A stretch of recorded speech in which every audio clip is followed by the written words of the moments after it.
Welcome to Kenton's videos. Enjoy the video. You're ready to join now. Start by confirming you're signed into the correct Google account. Once signed in, make sure chat is enabled in Gmail or open the Google Chat app. Click the invite link you received, email, calendar, or message, and choose Join or Open in Chat. If prompted, select the account you want to use. This step begins the session. Don't skip account selection, because messages and permissions follow the chosen profile. Once done, the link often presents options. Join as your Google account or as a guest. Choose your account to retain identity and history. Choose guest only if necessary.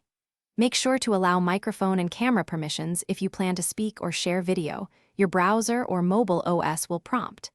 Then select whether to enter a specific room, a threaded space, or a direct message. The link usually preselects that, but confirm so you don't land in the wrong chat.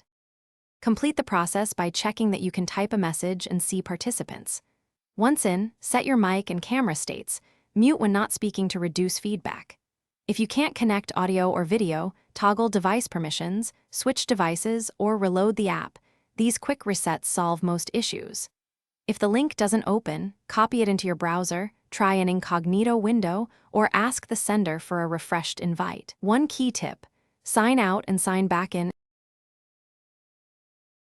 Thanks for watching. Consider subscribing if we helped you.